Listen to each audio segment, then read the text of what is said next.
the feast of Christ the King. Pax Christi in Regnum Christi, the peace of Christ in the kingdom of Christ.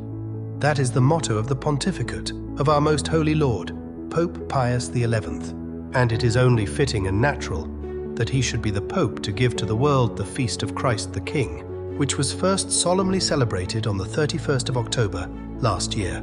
The Pope's encyclical letter of the 11th of December 1925, in which he officially instituted the feast, is a fine explanation of the devotional and doctrinal ideas underlying it.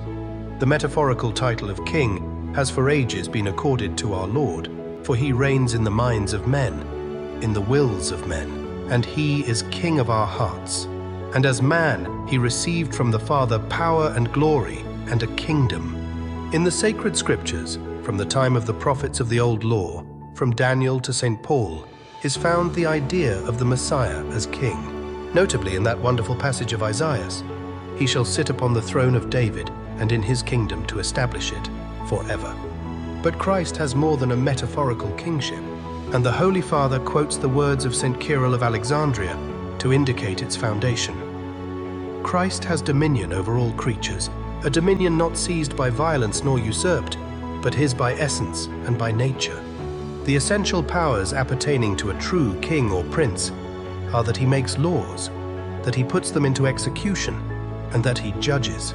Clearly, these three powers belong to Jesus Christ and are exercised by him in his kingdom, which is primarily a spiritual one and concerned with spiritual things. But, says our Holy Father, it would be a grave error to say that Christ has no authority whatever in civil affairs, since all things are in his power. Nevertheless, during his life on earth, he refrained from the exercise of such authority. The Pope then goes on to expound this proposition and shows how, on the one hand, submission of individuals and families and nations to the authority of Christ the King would bring to them the blessings of real liberty, of willing discipline, and of peace, while on the other hand its rejection has entailed tyranny, disorder, strife. Adveniat regnum tuum, thy kingdom come. During the solemn pontifical celebration of this feast at Westminster Cathedral, the Mother Church of England, on Sunday, October 31st, 1926, one could not but be struck by the admirable appropriateness of the proper of the Mass, which has been provided for it. The introit is from the Apocalypse. Worthy is the Lamb that was slain, to receive power and divinity and wisdom and strength and honor. To him be glory and empire, for ever and ever. The Psalm, being verse 1 of the 71st, Give the King thy judgment, O God, and to the King's Son thy justice. The prayer refers to Christ as the King of all creation, and asks that his sweet yoke may be the means of healing the wounds of sinful peoples, a wonderful prayer for peace among nations. In the epistle, St. Paul refers to our entrance, by baptism, into the kingdom of the Son of Love, in whom all things were created. He is the head of the body, that in all things he may hold the primacy. And the gradual, again from Psalm 71, carries on the same thought. He shall rule from sea to sea.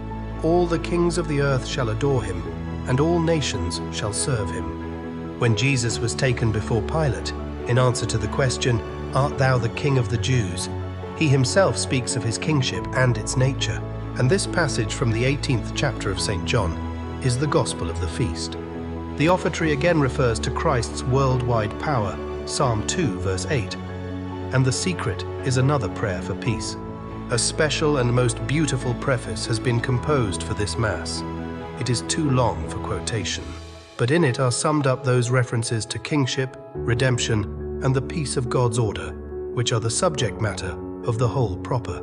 It is also provided in the Pope's encyclical that the dedication of mankind to the Sacred Heart should be made each year on the feast of Christ the King. The heart of Jesus is considered devotionally as a symbol of God's love for mankind, the love which gave us itself in the holy sacrament of the altar, and which, in earlier times, was symbolized in the figure of the Good Shepherd.